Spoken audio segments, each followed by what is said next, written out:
तो हम चालू करने जा रहे हैं बेंजाइन।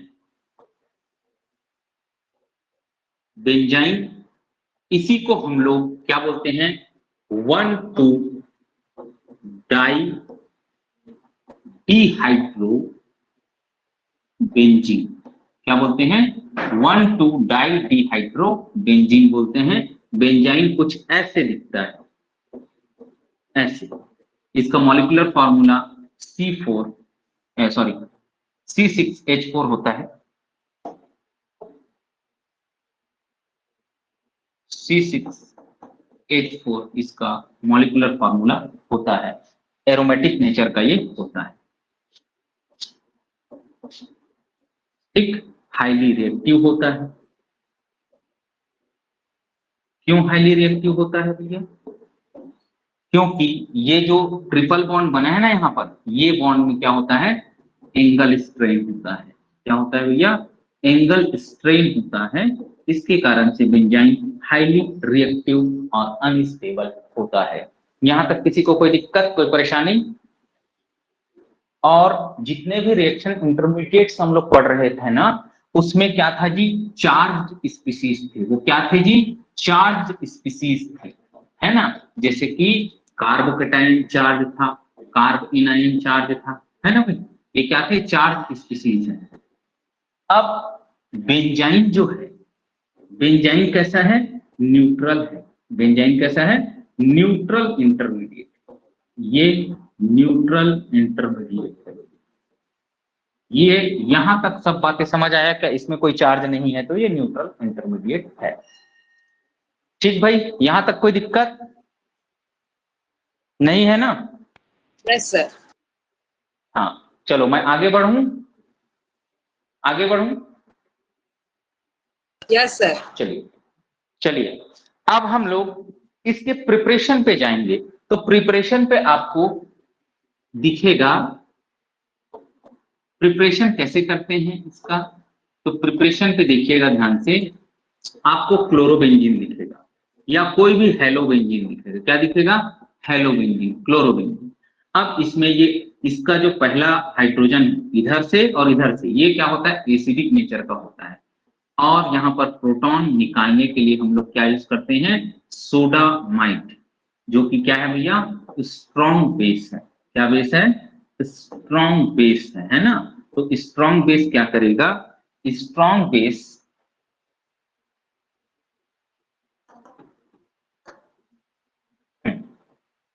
स्ट्रॉन्ग बेस क्या करता है, इस H प्लस को ले लेता है। H प्लस को क्या करता है, ले लेता है। H प्लस को जैसे लेगा, ये देखो ऐसे दिखेगा जी, ये दिखेगा आपको इस तरीके का दिखेगा, और यहाँ नेगेटिव चार्ज। अब ये नेगेटिव चार्ज यहाँ बॉन्ड बनाएगा और ये क्लोरीन बाहर निकल जाएगा। तो देखो ना क्या बनेगा, तो देखो भैया ये हमको बेंजाइन बनता हुआ दिखेगा। ये देखो क्या दिखा भैया हमको, बेंजाइन दिखा। तो ये दिख गया हमारा बेंजाइन का प्रिपरेशन। हम लोग किससे बनाते हैं, हेलोबेंजीन से बनाते हैं। किससे बनाते हैं, हेलोबेंजीन से। ठीक है, ये प्रोसेस है पहला प्रिपरेशन का, कि हम हेलोबेंजीन से बना लें। यहां तक कोई दिक्कत नहीं है ना? हाँ जी सर, इसमें HCl बाहर निकल जाएगा ना? HCl नहीं बोल पाएंगे मैडम, क्योंकि H को इसने लिया है तो ये अमोनिया बन जाएगा, और ये Na प्लस है वो Cl के साथ बाहर निकलेगा, तो NaCl बाहर निकलेगा। अगर हम बाई प्रोडक्ट की बात करें तो हमारा बाई प्रोडक्ट होगा NaCl और अमोनिया। यही अमोनिया आगे आके क्या करेगा, इस पे एडिशन रिएक्शन देगा। क्या देगा, एडिशन रिएक्शन देगा, जिसको हम लोग आगे पढ़ेंगे। ठीक है, बढ़िया क्वेश्चन था। तो NaCl और अमोनिया निकलेगा, लिख सकते हैं इसको। चलिए, अब हम लोग दूसरा मेथड देखते हैं। दूसरा मेथड मैं मिटा नहीं रहा हूं, है ना, इसी में है, मैं मिटा नहीं रहा हूं। देखो भैया, तो दूसरा मेथड क्या है कि अगर मेरे पास यहाँ पे डाई एजोटाइजेशन हो जाए, मतलब डाई एजोनियम सॉल्ट दिखे और यहाँ पर आयोडीन वगैरह दिखे, आयोडीन ब्रोमीन वगैरह, तो इस कंडीशन में क्या करने पे, इलेक्ट्रिक डिस्चार्ज करने पे, क्या करने पे, इलेक्ट्रिक डिस्चार्ज अगर हम लोग करते हैं ना, तो हमको डायरेक्ट क्या मिलता है भैया, हमको डायरेक्ट मिलता है बेंजाइन। क्या, किस कंडीशन पे कि यहाँ पर डाइएजोनियम सॉल्ट का पार्ट हो और यहाँ पर हेलो ग्रुप हो, तो हम इलेक्ट्रिक डिस्चार्ज करते हैं तो हमको क्या मिलता है, बेंजाइन हमको मिलता है। यहाँ पर कोई परेशानी? अब यहाँ पे क्या बनेगा, बाय प्रोडक्ट की बात करें, कई बार क्वेश्चन आ सकता है। ICl इंटर हेलोजन कंपाउंड है, स्टेबल है, और हमको मिलेगा N2 नाइट्रोजन, जो कि डाइएजोनियम सॉल्ट का मोस्ट बोले मोस्ट कॉमन क्या है, लिविंग ग्रुप है N2 नाइट्रोजन। ठीक है भाई, यहां तक किसी को कोई दिक्कत नहीं है ना इतने में? एकदम सिंपल सा है भाई, इलेक्ट्रिक डिस्चार्ज किया आपका बेंजाइन मिल गया। आगे बढ़ूं मैं? Yes sir. चलिए, ये सारा चीज आपको मिल जाएगा ना नोट्स में। तीसरा, तो तीसरा जो मेथड है उसको देखेंगे थोड़ा। यहाँ पे एक कॉन्सेप्ट आप लोगों को समझाऊंगा एसिडिटी का, उसको देखिएगा ध्यान से। OCH3 और यहाँ पे है I। अब यहाँ पे एक H है जी, और यहाँ पे एक H है। अब हम लोग क्या देखेंगे, एसिडिटी देखेंगे। किसका देखेंगे? एसिडिटी देखेंगे, कौन से H का ज्यादा। तो जब भी कभी आप बेंजाइन बनाने के लिए जाए ना, तो ऊपर वाला जो ग्रुप है उसका केवल और केवल क्या लगाना, इंडक्टिव लगाना, +I-I। आर वार मत लगाना भैया, प्लेनर सिस्टम है, आर वार नहीं लगाना आप, है ना। क्या लगाओगे, केवल इंडक्टिव इफेक्ट, और यहाँ काम कर रहा है -I, और -I जहां पर पास से काम करता है उसकी एसिडिटी ज्यादा होती है। तो इसकी एसिडिटी ज्यादा होगी जी, तो हम क्या क्या यूज करते हैं भैया, हम लोग सोडामाइड यहाँ पे यूज करेंगे। सोडामाइड हम लोग यूज करेंगे ना, तो क्या होगा भैया, ये H+ को ले लेगा। H+ को लेने से हमारे पास जो अगला स्टेप में जो प्रोडक्ट बनेगा वो ऐसे दिखेगा हमको, यहाँ नेगेटिव चार्ज, यहाँ आयोडीन। अब ये नेगेटिव चार्ज यहाँ बॉन्ड बनाएगा और इस आयोडीन को बाहर कर देगा। तो हमारे पास जो बेंजाइन बनेगा ना, उस बेंजाइन में क्या मिलेगा भैया, बेंजाइन को ऐसे बनते हुए दिखेगा। ये H एसिडिक था, -I इफेक्ट पास से लग रहा है इस कारण से, इसीलिए इस H को लिया गया है ना भाई। चलो, तो ये एक बन गया। अब हम लोग देखेंगे प्रिपरेशन फ्रॉम एंथ्रानिलिक एसिड।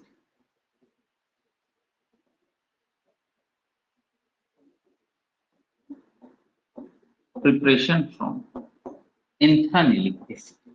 चलिए, तो एंथ्रानिलिक एसिड क्या होता है भैया? तो एंथ्रानिलिक एसिड ये होता है, देखेंगे ध्यान से, कई बार नाम से पूछता है स्टेट लेवल के एग्जाम में। ये अमीन ग्रुप होता है, और यहाँ पर क्या होता है, COOH कार्बोक्सिलिक एसिड ग्रुप यहाँ पे होता है। और आपको दिया जाता है, HNO। क्या दिया जाता है? HNO2 दिया जाता है, या फिर आपको NaNO2 और HCl, या फिर और क्या दिया जाता है, NaNO2 प्लस HCl। टेम्परेचर रहता है 0 to 5 डिग्री सेंटीग्रेड। तो यहाँ पर क्या होगा भैया, यहाँ पर आपको पता है डाइएजोटाइजेशन होता है। क्या होता है भैया? डाइएजोटाइजेशन होता है। डाइएजोटाइजेशन जब हो जाएगा नहीं, तो ये आपको डाइएजोनियम सॉल्ट दिखेगा, और यहाँ पर दिखेगा COOH ग्रुप। जैसे ही हम इसको हीट करते हैं ना, जैसे ही हम इसको हीट करते हैं, क्या क्या बाहर निकल जाता है भैया, क्या क्या बाहर निकलता है? एक तो CO2 बाहर निकलता है, डिकार्बोक्सिलेशन होता है, और ये H छूट जाएगा तो ये HCl के साथ चला जाएगा। HCl बाहर निकलता है और N2 बाहर निकलता है। देखो, CO2 बाहर निकल जाएगा यहाँ से, और यहाँ से N2 और Cl-H के साथ HCl के फॉर्म में बाहर निकल जाएगा। मतलब यहाँ पर क्या आ जाएगा जी, ट्रिपल बॉन्ड आ जाएगा। क्या आ जाएगा? ट्रिपल बॉन्ड आ जाएगा, क्योंकि दोनों कार्बन के जो लगे हुए ग्रुप हैं वो बाहर निकल रहे हैं। तो ये है प्रिपरेशन फ्रॉम एंथ्रानिलिक एसिड। आपको एंथ्रानिलिक एसिड दे दे, HNO2 दे दे, या फिर NaNO2 और HCl दे दे, उसके बाद हीट दे दे, तो ये डिकार्बोक्सिलेशन हो जाएगा, एज वेल एज HCl और N2 निकल के हमारे पास क्या बना देंगे भैया, बेंजाइन बना देंगे। यहां तक कोई दिक्कत है किसी को? सिंपल नो सा सर। तरीका है। हाँ चलिए आगे बढ़ते हैं, आगे बढ़ते हैं भाई।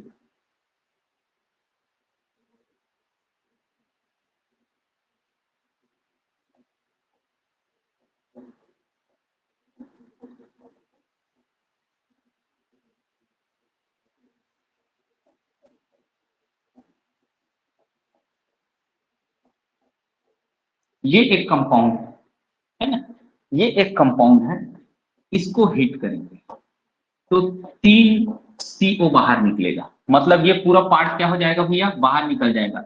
CO, CO और CO कार्बन मोनोऑक्साइड के फॉर्म में बाहर निकल जाएगा। कार्बन मोनोऑक्साइड के फॉर्म में बाहर निकलेगा, हमको क्या मिलेगा भैया, बेंजाइन मिलेगा। ऐसे ही, ऐसे ही और एक कंपाउंड है, ऐसे देखना,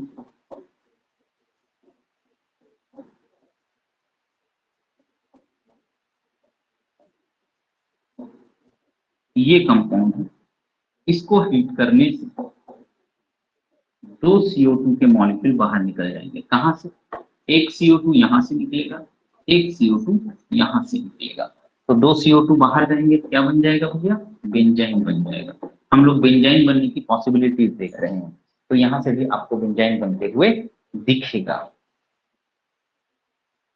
और एक पॉसिबिलिटी और है, कैसे पॉसिबिलिटी है देखो, अगर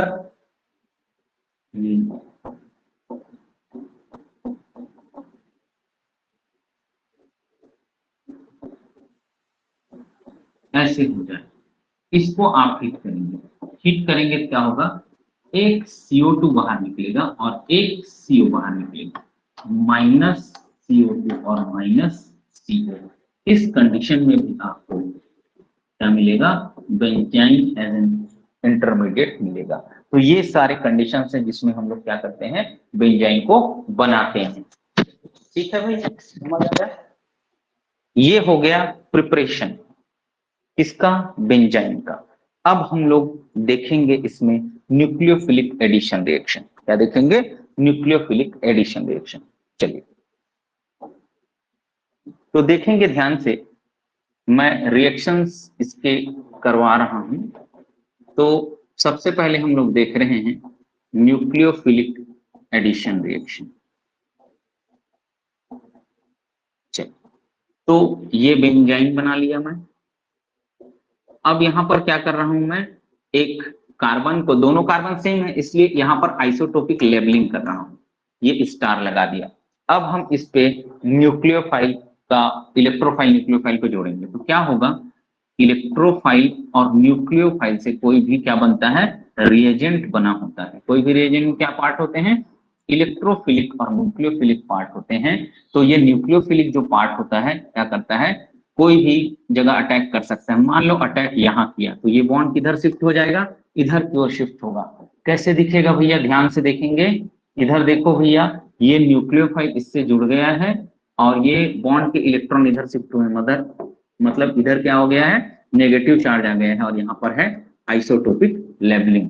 अब इस न्यूक्लियोफाइल को, इस न्यूक्लियोफिलिक पार्ट में से, अब इस रिएजेंट में से इलेक्ट्रोफिलिक पार्ट जुड़ा है ना, तो इलेक्ट्रोफिलिक पॉजिटिव पार्ट यहाँ आके जुड़ जाएगा। तो हमको कैसे दिखेगा, ये देखो हमको ऐसे दिखेगा कि बेंजीन में ये न्यूक्लियोफाइल और ये इलेक्ट्रोफाइल जुड़ा है और यहाँ पर है आइसोटोपिक लेबलिंग। ये एक टाइप की पॉसिबिलिटी हो गई। अब देखो भैया दूसरे टाइप की पॉसिबिलिटी को हम लोग देखते हैं।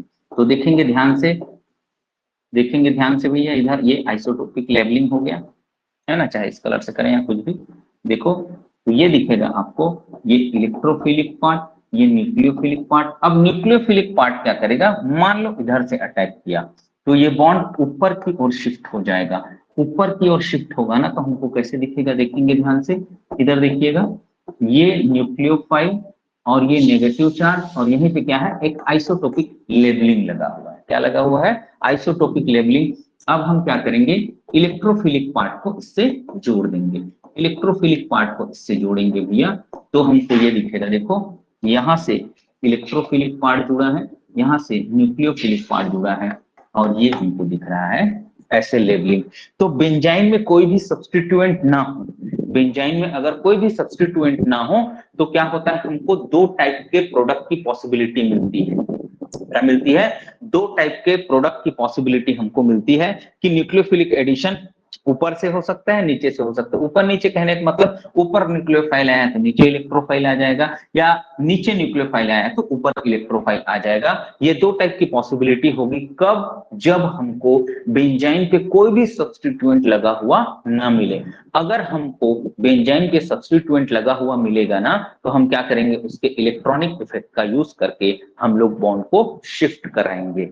चलो, यहां तक किसी को कोई दिक्कत परेशानी है क्या भैया, बताइए।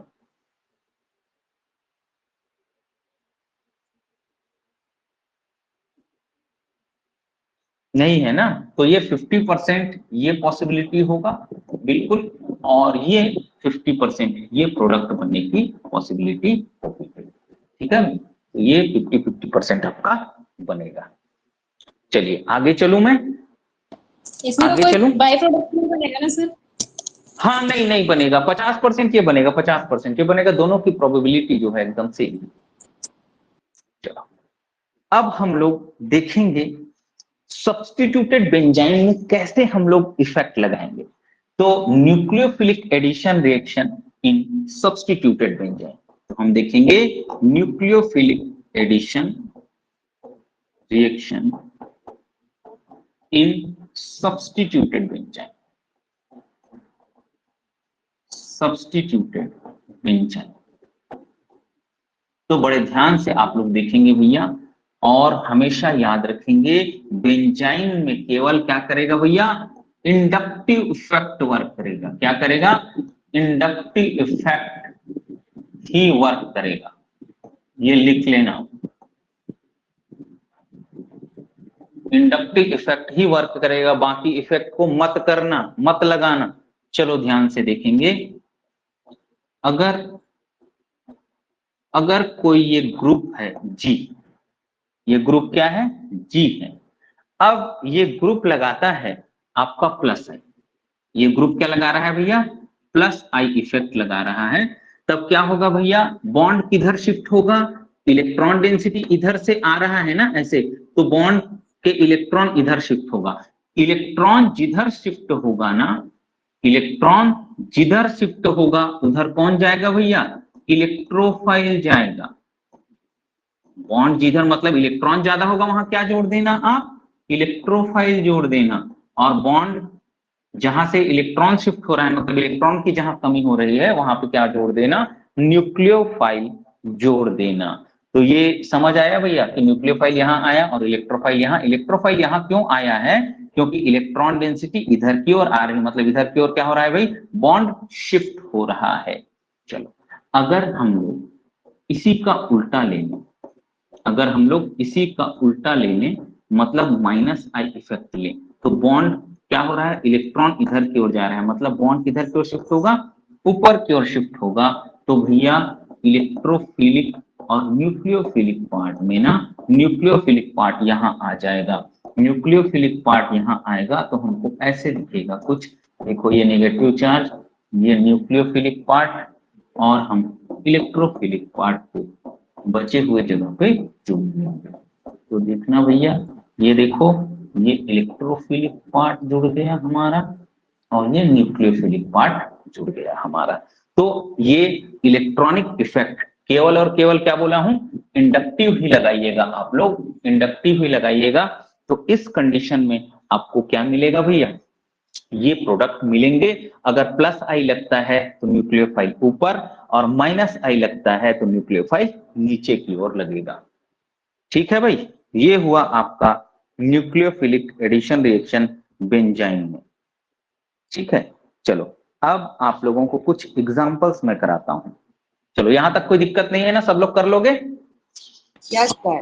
चलो, हाँ, चलो आ जाओ, आगे आओ। अब देखो,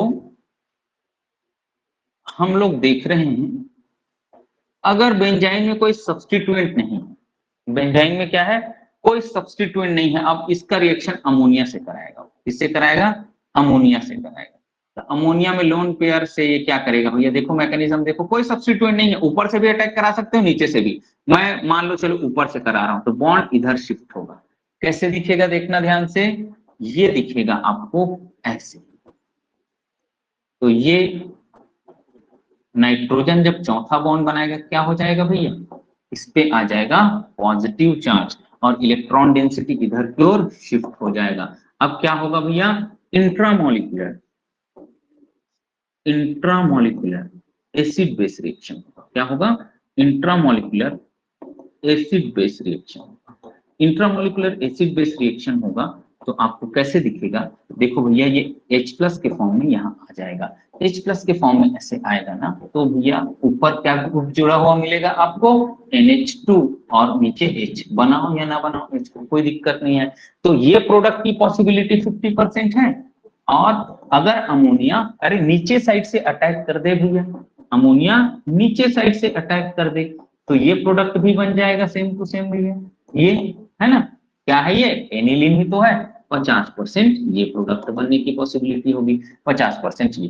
तो बेंजाइन में कोई सब्स्टिट्यूएंट नहीं है, तब क्या है, दो प्रोडक्ट बनने की पॉसिबिलिटी है 50-50%। और हम देख पा रहे हैं कि अगर आइसोटोपिक सब्स्टिट्यूशन नहीं है, आइसोटोपिक मतलब कोई भी आइसोटोप नहीं लगा है, अरे ये और ये क्या है भैया, सेम है, मतलब क्या मिलेगा भैया, ये दोनों कैसे प्रोडक्ट हैं, सेम प्रोडक्ट है। कैसे प्रोडक्ट है जी, सेम प्रोडक्ट है, कोई अंतर ही नहीं है यार इसमें तो सेम प्रोडक्ट है भैया, मतलब क्या मिलेगा अपन को, दोनों प्रोडक्ट क्या है, सेम है, तो 100% अपन को यहाँ पर एक ही प्रोडक्ट मिलेगा, 100% क्या मिलेगा, एक ही प्रोडक्ट, ये भी एनिलीन है ये भी एनिलीन, कोई जगह सब्स्टिट्यूएंट नहीं लगे हैं, मतलब दोनों क्या है भाई, सेम है। लेकिन मैं ये बता रहा था कि ये ऊपर से भी आ सकता है और नीचे से भी आ सकता है। अगर आइसोटोपिक यहाँ पर आपको सब्स्टिट्यूशन दिखे, आइसोटोपिक लेबलिंग दिखे, तब प्रोडक्ट अलग अलग हो जाएगा। अगर नहीं किया है तो दोनों प्रोडक्ट सेम है, 100% एक ही प्रोडक्ट हमको मिलेगा। चलो अब अगला हम लोग एग्जांपल देखते हैं इसी में, तो आप लोगों को जो इलेक्ट्रॉनिक इफेक्ट लगवाया था वो क्लियर हो जाएगा। ये CH3 लगा लो और आप लगा लो अमोनिया, आप दे दो क्या भैया, अमोनिया दे दो यार। तो ये क्या CH3 का कौन सा इफेक्ट लगता है भैया, +I लगता है। +I मतलब इलेक्ट्रॉन डेंसिटी इधर की ओर शिफ्ट होगा, मतलब अमोनिया कहाँ अटैक करेगा, यहाँ अटैक करेगा। जहां अटैक करता है वहां क्या जुड़ता है जी, उसका न्यूक्लियोफिलिक पार्ट जुड़ता है, तो NH2 को यहां से जोड़ देना, NH2 को यहां से जोड़ देना, ये हो जाएगा आपका प्रोडक्ट भैया। ऐसे ही अगर आप इस बेंजाइन से OCH3 जोड़ते हैं तो ये -I इफेक्ट लगाता है, और अमोनिया से आप रिएक्शन कराएंगे ना, तो अमोनिया से रिएक्शन कराएंगे तो ये बॉन्ड को, इलेक्ट्रॉन को किधर खींच रहा है, इधर खींच रहा है, मतलब बॉन्ड को इधर की ओर खींच रहा है, तो ये अटैक नीचे से हो जाएगा, और नीचे से जैसे ही होगा ना, ये हमको OCH3, और जहां से अटैक होगा वहीं से लगा हुआ क्या मिलेगा, NH2 मिलेगा। तो ये प्रोडक्ट बन जाएगा भाई, एग्जाम में आता है, इंपॉर्टेंट है जी, है ना, एग्जाम में आता है, ये इंपॉर्टेंट है। चलो आगे चलता हूं मैं।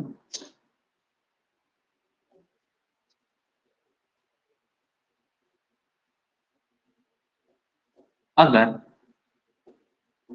यहाँ पे ऐसे बेंजाइन मिले, कहीं पे भी मिल सकता है आपको, है ना। अब देखेंगे यहाँ पर जो रिएजेंट दिया गया है वो क्या दिया गया है, एसिटिक एसिड दिया गया है, तो इसमें न्यूक्लियोफिलिक पार्ट ये है और ये इलेक्ट्रोफिलिक पार्ट है। तो इसका क्या इफेक्ट लग रहा है जी, -I लग रहा है, क्या लग रहा है, -I। तो इलेक्ट्रॉन डेंसिटी किधर शिफ्ट होगा, इधर की ओर शिफ्ट हो रहा है, ये खींच रहा है भैया, है ना।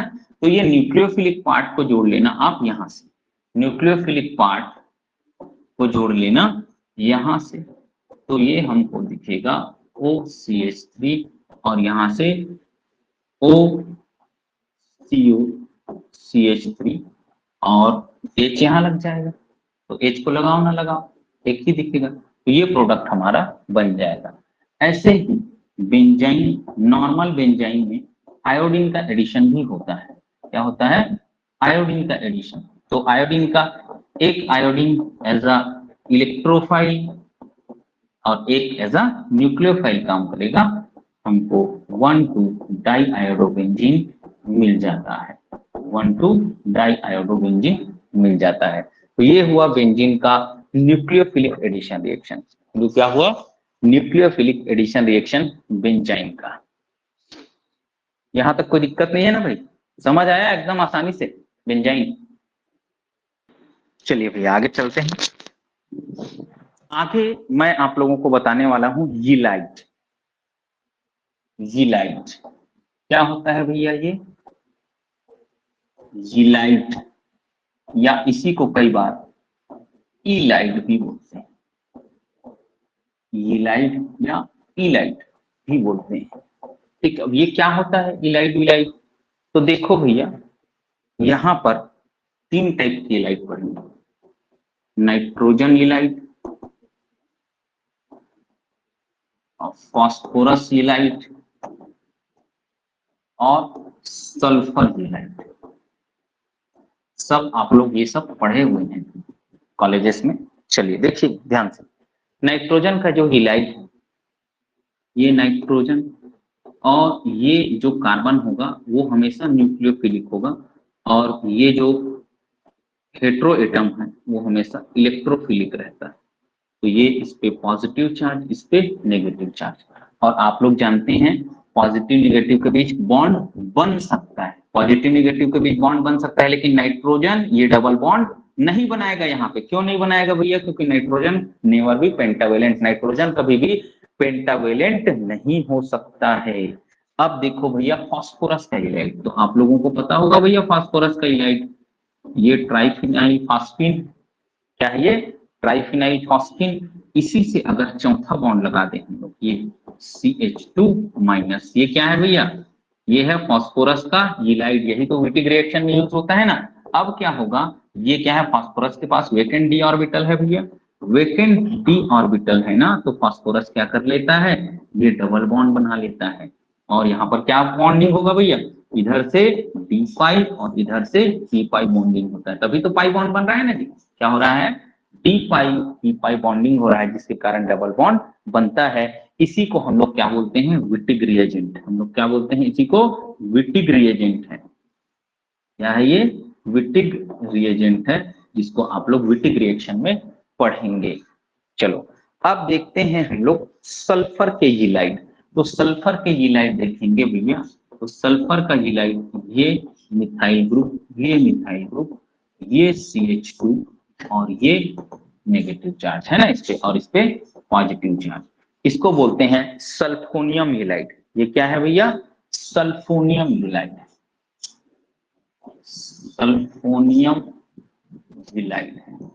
ठीक है, और ये डबल बॉन्ड बना सकता है, वेकेंट डी ऑर्बिटल है सल्फर के पास, ये CH2, ये Me और Me। यहाँ पे भी क्या होगा? डी पाई पी पाई बॉन्डिंग होगा। ये सल्फोनियम यीलाइट है। एक और रिएजेंट होता है इसका, जिसको बोलते हैं सल्फोक्सोनियम यीलाइट। क्या बोलते हैं? सल्फोक्सोनियम यीलाइट। तो सल्फोक्सोनियम यीलाइट में ये Me और ये डबल बॉन्डेड ऑक्सीजन रहता है ना, और ये सिंगल बॉन्ड है, सिंगल बॉन्ड रहेगी, और ये CH2 नेगेटिव चार्ज, और इस पे रहता है पॉजिटिव चार्ज। इसको बोलते हैं हम लोग सल्फोक्सोनियम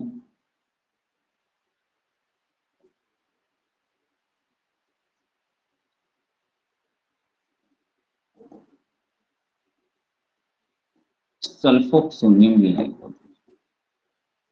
ये है सल्फोक्सोनियम यीलाइट। तो आप लोग इसको डायनेमिक स्टीरियोकेमिस्ट्री में भी पढ़े होंगे, सल्फोनियम यीलाइट और सल्फोक्सोनियम यीलाइट। इसको बोलते हैं, ये कैसा रिएजेंट है जी? ये हार्ड रिएजेंट है। कैसा रिएजेंट है ये? हार्ड रिएजेंट है। और सल्फोनियम यीलाइट क्या है? हार्ड रिएजेंट है। और सल्फोक्सोनियम जो यीलाइट है कैसा है? ये सॉफ्ट रिएजेंट है। कैसा रिएजेंट है ये? सॉफ्ट रिएजेंट है भैया। हार्ड और सॉफ्ट में ये हार्ड रिएजेंट है और ये सॉफ्ट रिएजेंट है। चलिए, तो ये हुआ भैया आपका यीलाइट, ये हुआ आपका यीलाइट।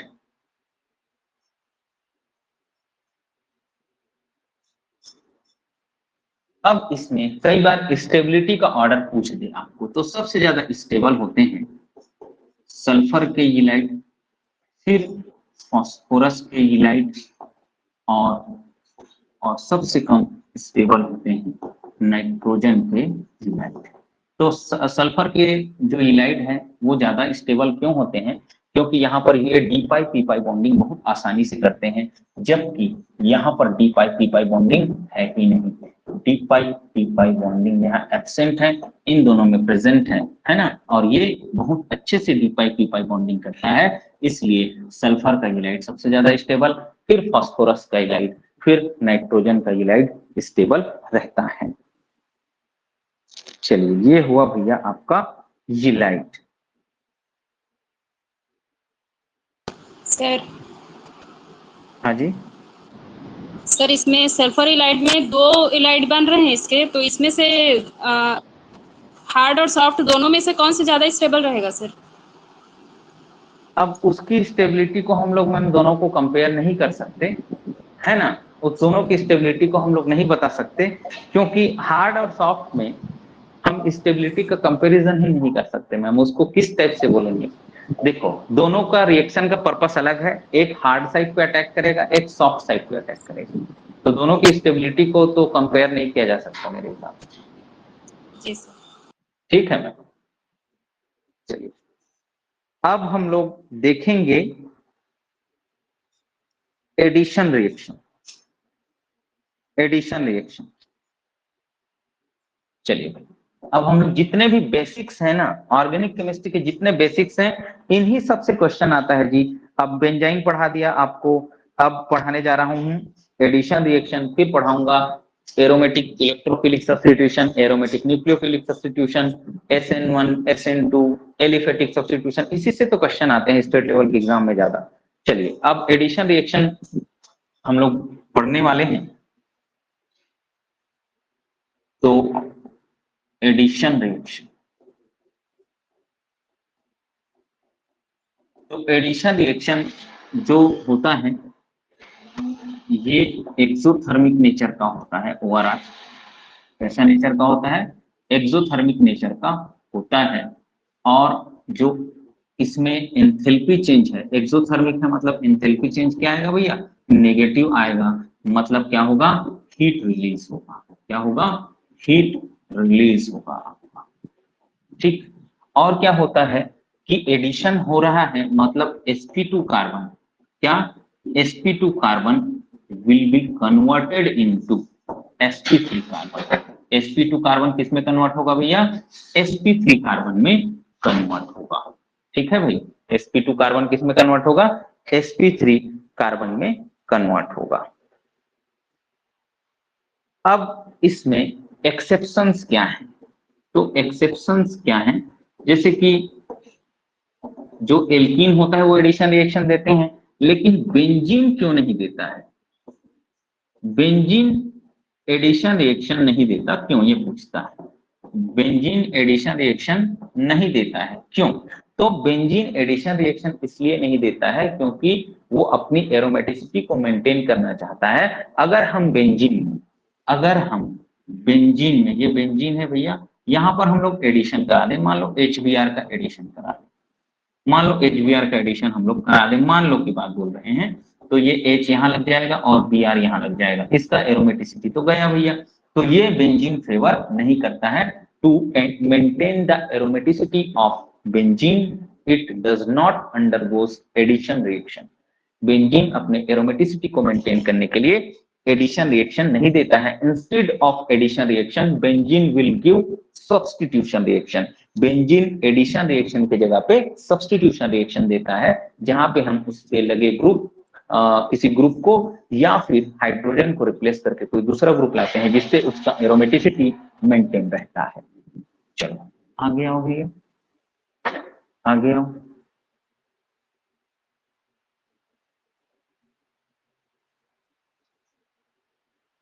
दूसरा एक्सेप्शनल केस है, आपको अगर पूछ दे ये साइक्लोप्रोपेन है, ये cyclopropane it gives addition reaction. ये क्या एडिशन, कैसे देता है एडिशन रिएक्शन भैया?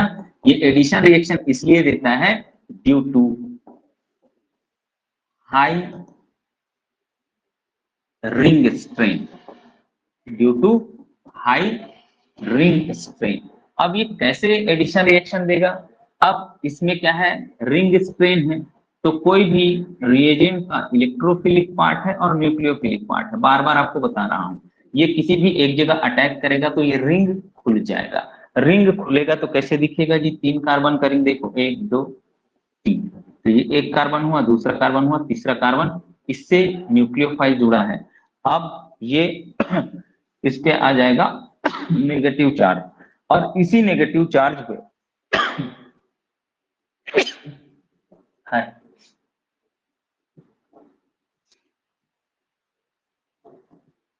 ये न्यूक्लियोफाइल, ये तीसरा कार्बन है, और इसी तीसरे कार्बन से कौन जुड़ जाएगा भैया, इलेक्ट्रोफाइल, है ना।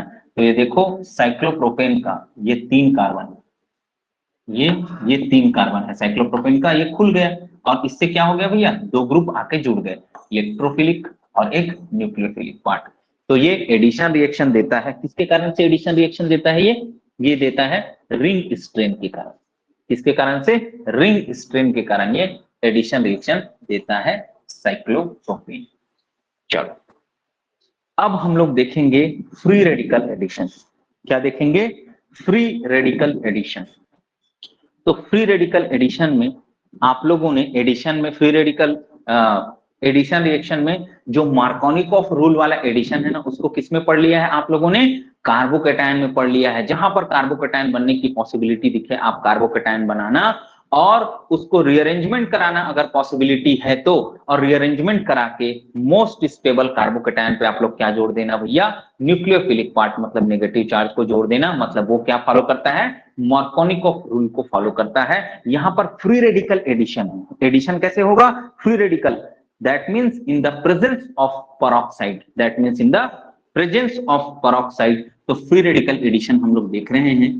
तो देखो भैया फ्री रेडिकल एडिशन, तो फ्री रेडिकल एडिशन इसी को हम लोग पेरोक्साइड इफेक्ट बोलेंगे, पेरोक्साइड इफेक्ट, या इसी को खराश इफेक्ट भी बोलते हैं। क्या बोलते हैं इसी को, खराश इफेक्ट। तो वहां पे न्यूक्लियोफिलिक पार्ट जो है कम नंबर रहता था हाइड्रोजन का, उसी पे जाके जुड़ता था, तो यहाँ पे हो जाएगा भैया उल्टा। तो देखो अगर हम लोग सिमेट्रिक एल्कीन लें, हम लोग क्या लें, सिमेट्रिक एल्कीन लें, HBr लें, और HBr ही पेरोक्साइड इफेक्ट देता है भैया, HCl नहीं देता, इस बात को भी याद रखना, है ना। HCl के प्रेजेंस में पेरोक्साइड दे दे तो भी वो पेरोक्साइड इफेक्ट नहीं देगा, केवल HBr देता है। एक्सपेरिमेंटली ये प्रूवन है भाई, है ना, कि केवल और केवल कौन, केवल और केवल कौन, HCl ही, HBr ही पेरोक्साइड इफेक्ट देता है, HCl नहीं देता। तो इसमें ये प्रोडक्ट बन जाएगा। और अगर हम लोग यहाँ पर सब्स्टिट्यूएंट लगा लें, अगर हम लोग यहाँ पर सब्स्टिट्यूएंट लगा लें, तो अपन इधर आपको लिखा हुआ मिलेगा, कई बार R2O2 लिख देता है, या फिर आपको ऐसे लिख के देगा वो पेरोक्साइड है, पेरोक्साइड के साथ HBr लगा के देगा। तो आप कैसे करना, ब्रोमीन को वहां जोड़ना जहां पर क्या है भैया, क्राउडिंग कम है।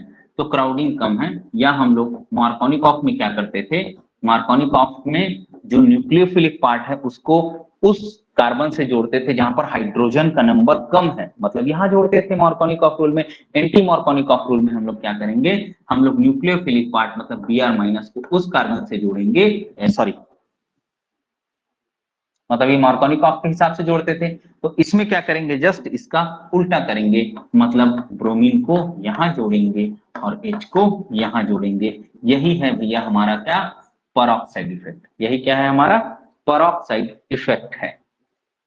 ठीक, चलिए अब देखेंगे हम लोग फ्री रेडिकल सब्स्टिट्यूशन। अब हम लोग देखेंगे फ्री रेडिकल सब्स्टिट्यूशन। ये छोटे छोटे टॉपिक्स हैं और बहुत ही इंपॉर्टेंट है एग्जाम के पॉइंट ऑफ व्यू से। तो फ्री रेडिकल सब्स्टिट्यूशन में हम लोग देखेंगे हैलोजिनेशन,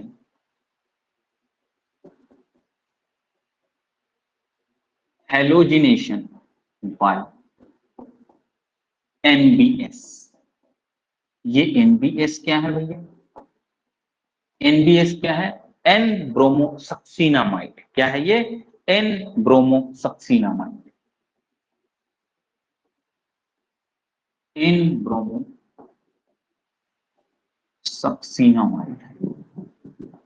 तो ये एन ब्रोमोसक्सीनामाइड दिखता कैसे है, इसको मैं दिखा देता हूं आप लोगों को।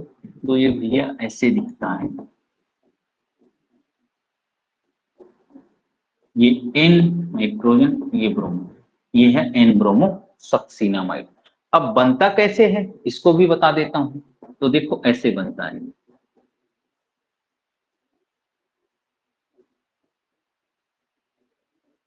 ये एसिड ले लिया अपन 4 कार्बन का, और अमोनिया ले लेते हैं, हीट कर दो भैया, 2 H2O बाहर निकल जाएगा और हमको क्या मिल जाएगा? ये मिल जाएगा। हीट करेंगे तो एन ब्रोमोसक्सीनामाइड मिल जाएगा। ये क्या है? सक्सीनिक एसिड है। क्या है ये? Succinic acid. और सक्सीनिक एसिड से अमीन ग्रुप जुड़ गया, क्या बन गया भैया?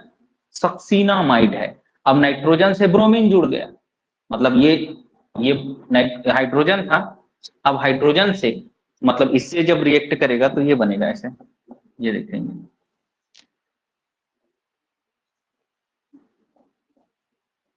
NH, ये बना सक्सीनामाइड। सक्सीनामाइड से एन ब्रोमोसक्सीनामाइड कैसे बनाएंगे? ब्रोमीन से इसका रिएक्शन कराने ना, Br2 से ऐसा रिएक्शन कराएंगे तो HBr बाहर निकलेगा और ये बन जाएगा एन ब्रोमोसक्सीनामाइड। ये क्या था? सक्सीनामाइड था, ये हमारा था सक्सीनामाइड। तो ऐसे बनता है एन ब्रोमोसक्सीनामाइड। अब हमको ये चीज ध्यान में रखना होगा कि ये NBS है, वो हेलोजिनेशन कहां पे करता है?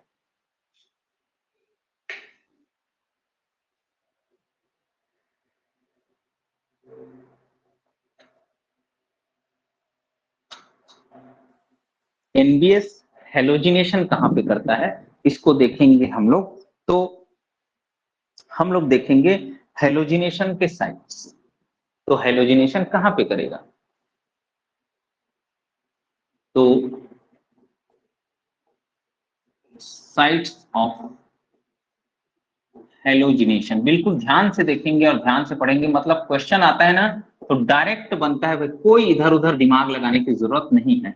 तो मैं आप लोगों को पोजीशन बता रहा हूं, देखना भैया। ये देखो, इस पोजीशन को बोलते हैं, ये पोजीशन क्या है? Allylic position. ये कार्बन क्या है? एलाइलिक। ये है एलाइलिक पोजीशन, ये एक्टिव साइट होता है।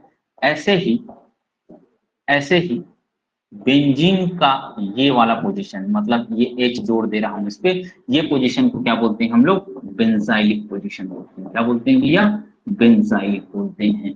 ऐसे ही एलाइलिक पे मतलब कोई एल्कीन है, उसके sp3 कार्बन के हाइड्रोजन, कोई एल्कीन है या कोई अनसेचुरेटेड सिस्टम है, उसके sp3 कार्बन के H को हटा के कौन आएगा? हेलोजन आएगा। अभी रिएक्शन में करेंगे। ऐसे ही प्रोपार्जिलिक पोजीशन होता है। क्या पोजीशन होता है? प्रोपार्जिलिक पोजीशन, इसको बोलते हैं प्रोपार्जिलिक पोजीशन। इस कार्बन को और इस कार्बन पे जो भी ग्रुप जुड़ेगा उस पोजीशन को क्या बोलेंगे हम लोग? प्रोपार्जिलिक पोजीशन बोलते हैं। तो ये है, ये प्रोपार्जिलिक पोजीशन है ना। ऐसे ही कोई कार्बोनाइल ग्रुप है, कोई कार्बोनाइल ग्रुप है, तो कार्बोनाइल ग्रुप के जो पहला कार्बन है, पहला कार्बन, ये क्या है भैया? हेलोजिनेशन के लिए क्या है भाई? Active sites. हेलोजिनेशन के लिए क्या है? एक्टिव साइट्स हैं, मतलब यहाँ पर हेलोजिनेशन बिल्कुल हो सकता है। कार्बोनाइल कार्बन का, कार्बोनाइल जो कंपाउंड्स है उसके पहले कार्बन के हाइड्रोजन को रिप्लेस करके हेलोजन जो है वो आ सकता है। और एक rarest of rare condition, rarest of rare condition में ये नॉर्बोर्निल सिस्टम है ना, इसके ब्रिज हेड पे,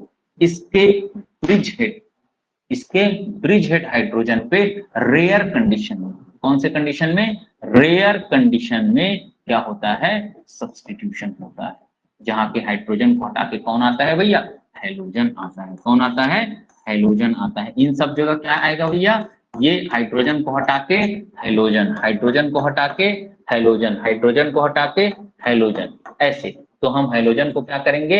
या तो एलाइलिक या बेंजाइलिक या प्रोपार्जिलिक या इनएक्टिव पोजीशन पे क्या करेंगे? लाके जोड़ेंगे।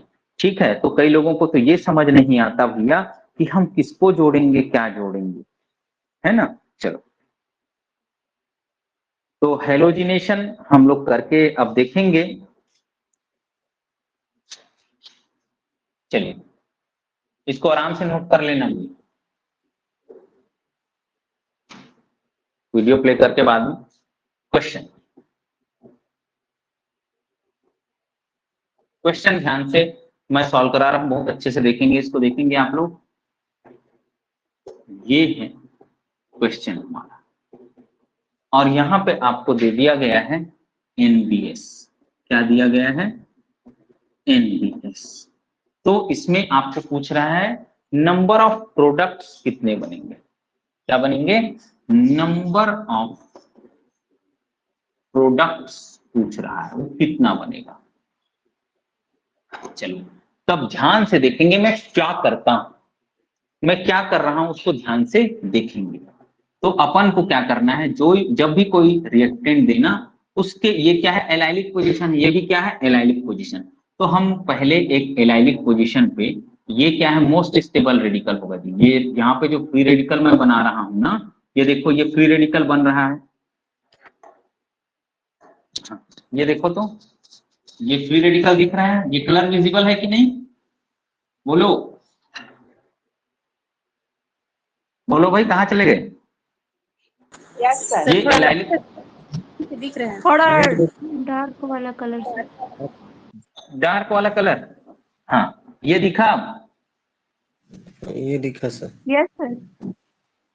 हाँ, चलो, यहाँ पे क्या बन गया? रेडिकल। ये रेडिकल मोस्ट स्टेबल है। क्यों मोस्ट स्टेबल है? इस फ्री रेडिकल पे ये अल्फा 2 कार्बन, ये अल्फा 3 कार्बन, 5 अल्फा कार्बन है, एज वेल एज ये क्या है? एलाइलिक फ्री रेडिकल है। अब इस एलाइलिक फ्री रेडिकल में हम लोग क्या कराएंगे भैया? इसमें क्या कराएंगे जी? हम लोग रेजोनेंस कराएंगे। क्या कराएंगे हम लोग? रेजोनेंस कराएंगे, है ना।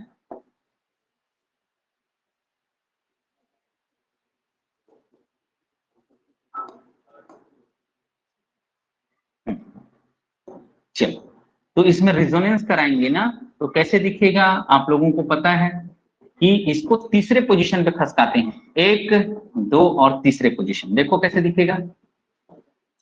तो ये रेडिकल का एक इलेक्ट्रॉन और ये एक इलेक्ट्रॉन, यहाँ पे एक बॉन्ड बना लेंगे, और ये CH3 ग्रुप दिखेगा आपको, और यहाँ पे रेडिकल बनता हुआ दिखेगा। ये 2 रेडिकल हमको मिल गए, है ना। अब तीसरे रेडिकल की पॉसिबिलिटी क्या है? इधर के एलाइलिक पोजीशन पे क्या बना ले हम लोग? रेडिकल बना लेंगे। तो इधर के एलाइलिक पोजीशन पे हम लोग क्या बना लेंगे? रेडिकल बना लेंगे। देखो भैया, ये रेडिकल बना लिया मैं एलाइलिक पोजीशन पे।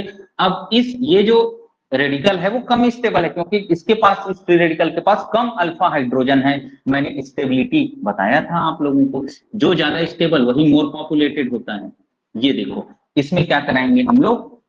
रेजोनेंस कराएंगे। तो ये भी पहले से तीसरे पोजीशन पे खसकेगा, पहला पोजीशन, दूसरा पोजीशन और तीसरा पोजीशन, यहाँ खसक जाएगा ये। तो देखो कैसे दिखेगा भैया, ये दिखेगा हमको यहाँ पे, और ये फ्री रेडिकल और ये CH3 ग्रुप, चारों के चारों जो ग्रुप हैं, मतलब चारों के चारों जो रेडिकल बने हैं वो अलग अलग हैं। चारों के चारों रेडिकल बने हैं वो अलग अलग हैं। 1 2 3 और 4। तो इसमें कितने टाइप के प्रोडक्ट मिलेंगे? 4 टाइप के। मतलब हम क्या बोल सकते हैं? पहला प्रोडक्ट हमारा होगा, ये होगा जहां पर यहाँ पे ब्रोमीन लगेगा, ये पहला प्रोडक्ट हो जाएगा। दूसरा प्रोडक्ट हमारा क्या होगा भैया? ये देखो हमको ऐसे दिखेगा, जहां पर ये CH3 और ये ब्रोमीन लगा हुआ मिलेगा। तीसरा प्रोडक्ट कैसे दिखेगा हमारा? तीसरा प्रोडक्ट हमारा दिखेगा जैसे रेडिकल है, ये CH3 है और ये Br रेडिकल। Br ग्रुप वहां जुड़ जाएगा और चौथा प्रोडक्ट हमको दिखेगा, ये देखो यहाँ पे CH3 और जहां रेडिकल लगा है वहीं क्या जोड़ देना, ब्रोमीन। तो आप क्या करना, एलाइलिक पोजीशन पे रेडिकल बनाना और रेडिकल को क्या कराना, रिजोनेंस करा के देखना कि कोई और प्रोडक्ट बन रहा है क्या। तो यहाँ रेजोनेंस कराने से मेरे को इससे थोड़ा डिफरेंट प्रोडक्ट बन रहा है, डिफरेंट प्रोडक्ट बन रहा है मतलब डिफरेंट रेडिकल मेरे को मिल रहा है, दैट मींस वो प्रोडक्ट के फॉर्म में कन्वर्ट होगा। यही तो फ्री रेडिकल रिएक्शन में इसका ड्रॉबैक है ना, क्योंकि फ्री रेडिकल जहां बनेगा अगर पॉसिबिलिटी है तो वो रीअरेंजमेंट मतलब उसमें क्या होगा, रेजोनेंस होगा और नंबर ऑफ फ्री रेडिकल्स बनते जाएंगे। ठीक है, तो इसमें कितने टाइप के प्रोडक्ट पॉसिबल है भाई, 4 टाइप के प्रोडक्ट पॉसिबल है और ये प्रोडक्ट क्या होगा, आपका मेजर प्रोडक्ट होगा। कौन सा वाला, पहला वाला, क्योंकि ये क्या है, मोस्ट स्टेबल रेडिकल है। कौन सा स्टेबल रेडिकल है, मोस्ट स्टेबल फ्री रेडिकल है, इसलिए क्या देगा, मेजर प्रोडक्ट देगा। जो जितना ज्यादा स्टेबल रहता है ना फ्री रेडिकल, यही ज्यादा संख्या में बनेगा और ज्यादा देर तक रिएक्शन के लिए अवेलेबल रहेगा। इसी से क्या करेगा, ब्रोमीन आके जुड़ेगा भैया, तो ये हमारा मेजर प्रोडक्ट होगा। बाकी माइनर प्रोडक्ट्स होंगे, इसमें 4 प्रोडक्ट बनने की पॉसिबिलिटी है। समझ आया जी, समझ आया भैया? यस। चलो आगे चलता हूं मैं, तो कुछ क्वेश्चन और कराता हूं आप लोगों को।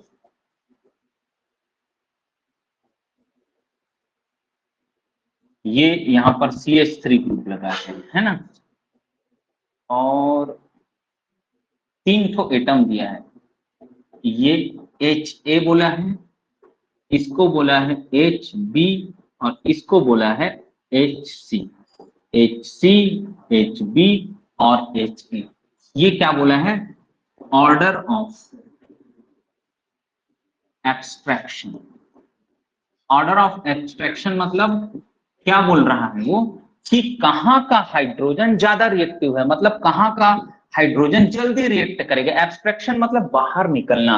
तो देखो भैया ये क्या है जी, यहाँ देखो जहां के हाइड्रोजन को बाहर निकालने की कोशिश करें ना, तो वहां आप फ्री रेडिकल बना के सोचना। तो यहाँ जो फ्री रेडिकल बनेगा, ये जो फ्री रेडिकल बनेगा वो क्या है भैया, ये क्या है, एलाइलिक है। एलाइलिक के साथ साथ यहाँ 2 अल्फा H और 2 और 3 5 अल्फा H है। इसके पास क्या है, एलाइलिक है, एलाइलिक के साथ 5 अल्फा H है।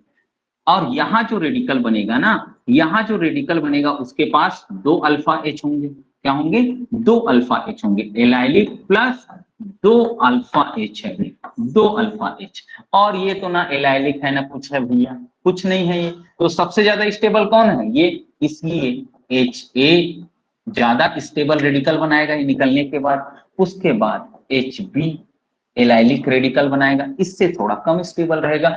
HC कोई स्टेबिलिटी का फैक्टर इसके पास नहीं है, इसलिए वो सबसे कम रिएक्टिव होगा, क्योंकि वो सबसे कम स्टेबल रेडिकल बना रहा है।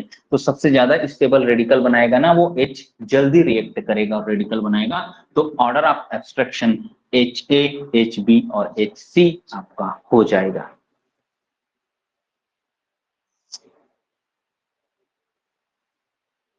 चलो और एक आध क्वेश्चन करते हैं।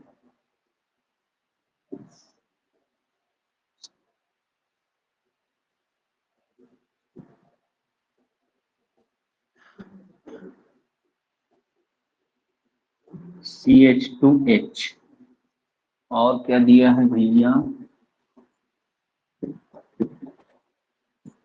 जो एग्जाम्पल आप लोग फ्री रेडिकल में पढ़े होंगे ना, कि इसका फ्री रेडिकल क्या होगा कैसे होगा, वही तो यहाँ पे करा रहा हूँ। HA, HB और HC, यहाँ पे पूछ रहा है ऑर्डर ऑफ एब्स्ट्रैक्शन क्या होगा भैया। तो आप जिसको ऑर्डर ऑफ एब्स्ट्रैक्शन पूछ रहा है उसी के बारे में जानते हैं अपन। यहाँ फ्री रेडिकल बनाएंगे, यहाँ फ्री रेडिकल बनाएंगे, और जहां पर रेजोनेंस की पॉसिबिलिटी होगी करके देखना। तो ये देखो ये फ्री रेडिकल कैसा दिख रहा है जी, एलाइलिक, और ये 1 2 और 3 यहाँ आ जाएगा, क्या हो जाएगा, बेंजाइलिक। मतलब ये क्या है, allylic plus benzylic free radical बना रहा है। जबकि ये देखो ना, ये क्या बनाएगा भैया, यहाँ फ्री रेडिकल क्या है, एलाइलिक है, और यहाँ से रेजोनेंस करेगा तो 1 2 3 यहाँ आएगा। तो ये बेंजाइलिक नहीं बन रहा है यार। ये केवल और केवल क्या है भैया, एलाइलिक है, केवल और केवल क्या है, एलाइलिक है। और ये फ्री रेडिकल यहाँ पे जो बनेगा भैया वो क्या रहेगा यार, बेंजाइलिक रहेगा। क्या रहेगा, बेंजाइलिक रहेगा। तो सबसे ज्यादा स्टेबल कौन है भैया, एलाइलिक प्लस बेंजाइलिक। कौन, एलाइलिक प्लस बेंजाइलिक वाला। उसके बाद बेंजाइलिक वाला मतलब HC, उसके बाद कौन है, HB, केवल और केवल एलाइलिक है। तो आप लोगों को ऑर्डर ऑफ एक्सट्रैक्शन में क्या देखना है, जिस H को वो हटाना चाहे या उसकी रिएक्टिविटी पूछे तो आप क्या बोलेंगे, जो फ्री रेडिकल ज्यादा रिएक्टिव होगा, मतलब जो फ्री रेडिकल ज्यादा स्टेबल होगा वो पहले फॉर्म होगा, उसकी पॉपुलेशन ज्यादा होगी। ठीक है भाई, तो आप फ्री रेडिकल बनाना और मोस्ट स्टेबल फ्री रेडिकल से आपको मेजर प्रोडक्ट बनाना है, और जो मोस्ट स्टेबल फ्री रेडिकल है ना वही आपका क्या देगा भैया, मोस्ट स्टेबल फ्री रेडिकल आपका क्या देगा, आपको ऑर्डर ऑफ एक्सट्रैक्शन में पहला H वही प्रोवाइड करेगा आपको। ठीक है भाई, चलो आज के क्लास में इतना ही।